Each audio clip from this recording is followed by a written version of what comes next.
Hey guys, this is Fun Automotive, and in this video I'm going to be showing you guys something with the idle on this Jeep. On the Jeep's idle, it has a really rough idle, and I figured it out. I was running through all of the vacuum lines, and I found out that it has a leak. It's actually a snapped line on one of the vacuum lines, running from the intake manifold down. Let me show you right now, and we'll get to it. Okay.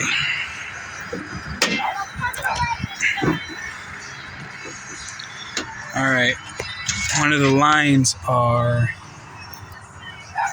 it was running from the intake manifold, the throttle body, down here to this three-way, and then the three-way down all the way back there to that tube.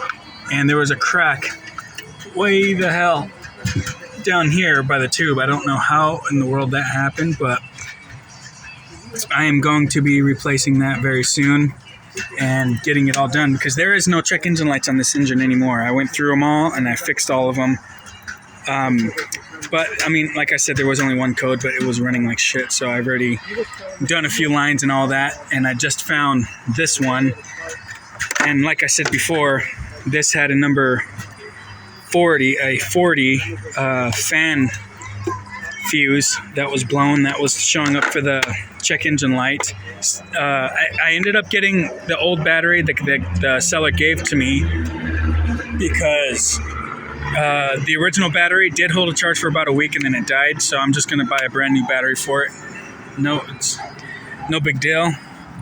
I'm going to be doing a nice good detail and wash on it today. Hopefully I could get some footage in for you on that. But everything is still working good. Stereo and everything. Haven't got the grommet yet for this line that goes down to the transfer case. But I ended up swapping that cluster over into this one. And I was having problems with the RPM gauge a little bit on the other one, but as soon as I swapped it over to this cluster, all that went away. So that's good. I have an airbag light on. I'm thinking it's one of the lines for these side curtain airbags somewhere. I think this Jeep had that. So we will get to it. Here's all the stuff for the cleaning. This is my old sponge, and we've got some nice soap and a bucket and a new water gun. So we'll be doing a full detail on it today, and I'll be showing you guys some of that. This thing is pretty dang dirty, but no big deal. It's a Jeep. Yeah, so that is my plan, and that's what I'm going to be doing today. But tomorrow, I will be picking up this hose at the junkyard. I'm just going to go find a nice hose. That same hose, I'm just going to replace it fresh, and this thing should run top dollar. Should be perfectly good again after I figure all that out. So, all right, you guys, on that vacuum leak I was talking about, I was able to get the line all up and replaced. Now, it's not the same exact line that goes here originally. I had to take another one from a WJ, Jeep Grand Cherokee. I think it was like 01 or 02. I had to take a line from there. It's not perfectly fit for this spot, but it works, and it's the same exact type of line that was there before. It's just not bent to the same angles as the original, but no more leaks. Everything's straight and sealed up. No weird bends to it. Just a bit shorter. This used to sit up a little higher, that's all. It's not touching the valve cover. It's clean and clear of that. And yeah, but that's it right there. Now, I just found another one. It is for this valve cover. This right here, that's a hose at the end of this. I forgot what these little canister things are called, but it goes at the end of this, and it travels behind the antifreeze bladder overflow part type deal thing, and then it goes right in to the side of the intake manifold. So, well, the box part goes right in here, and it travels behind and into that valve cover. I've replaced this one in the past, This is the hose I put on it in the past, and this is the other one right here. I've replaced this one. This one is actually new. I don't know why it looks like it's all beat up. There was some heavy wrenching on it, probably from the last owner I sold it to, but this one was new from when I replaced it, and this was the new hose. This one, I only replaced this side because it was cracked. Because that one was cracked once upon a time until I replaced it. Now this one is the only one that was good, and it still is good, but now it is such a pain in the ass, because here's the new hose. It's such a pain in the ass putting the hose on while the bladder is on here and the coil pack is in the way, this last coil pack. So I'm going to see if I can get it on there without having to pull a damn coil pack out.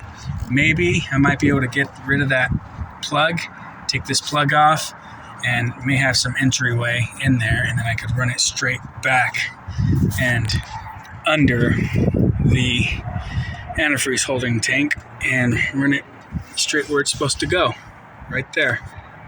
Of course, there was tape on it. There was pretty much tape on everything on here, which is okay. It is an easy fix, just not a pretty fix. So I removed all the antifreeze from everything that had antifreeze on it when I got it. Duct tape. I removed all the duct tape that had everything that was duct taped on this Jeep.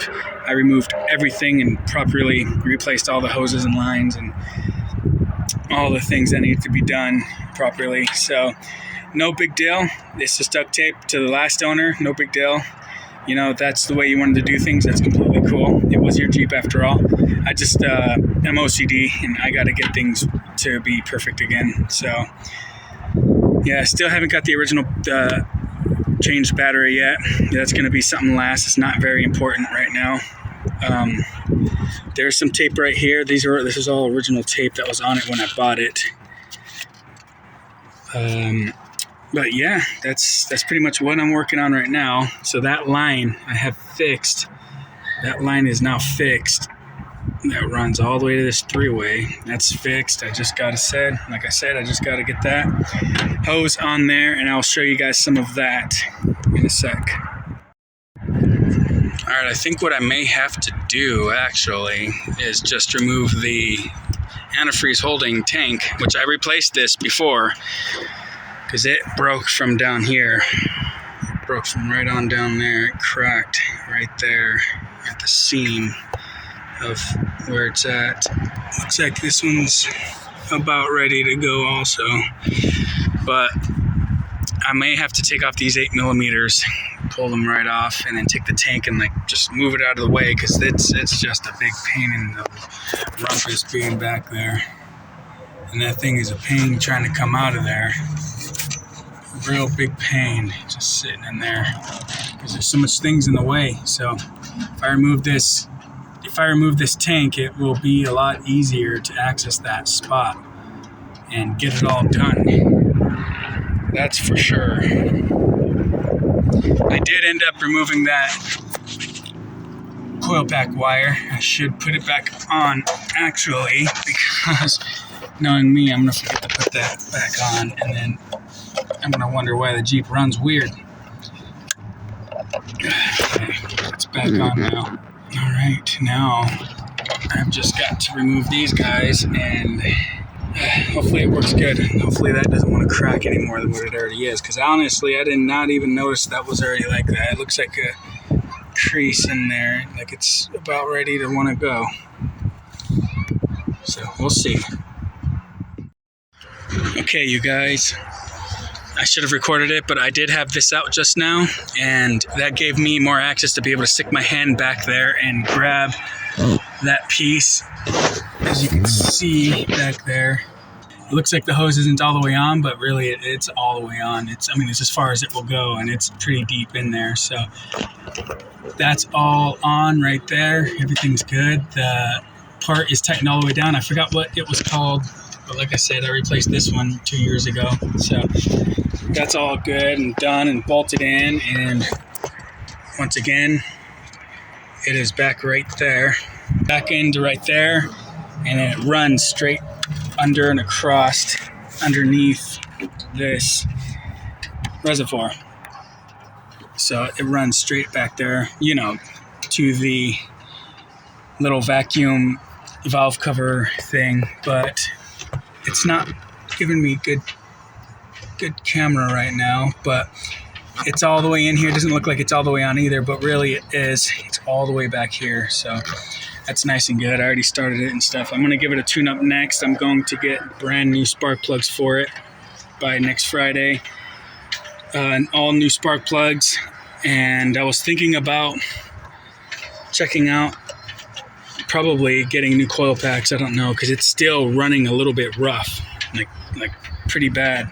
I'm sure spark plugs will make it run that much better, but I don't know. We'll have to see whenever I make a video about it this Friday, and I'll let you guys know. But I did clean up a good bit the stuff in here. I rewired some of the hoses over so it don't look so impact. There was just so many wires running back and forth, so I tucked this one under, left that one where it was at, tucked this one behind this harness back here running from the brake all the way back there. And yeah, there's the one that I replaced right there. That one was already out of the way by the time I put that. It ran just straight down all the way into that line right there.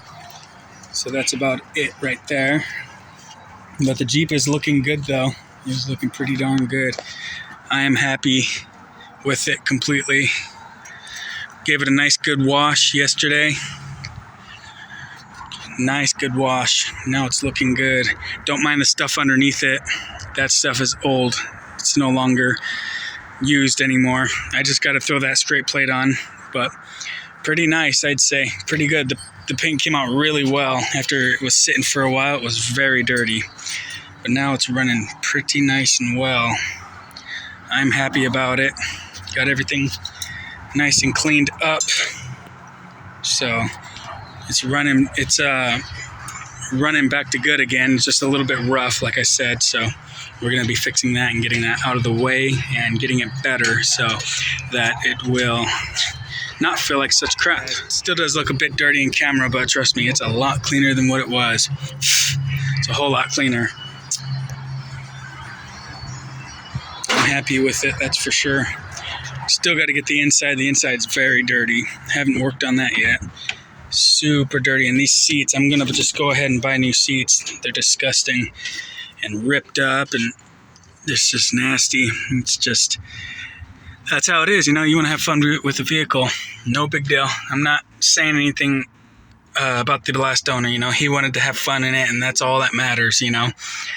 It's just when you want to get down to coming around and selling it, it'd be best to clean it up before you let somebody else take a look at it, because it's not very, I guess, efficient.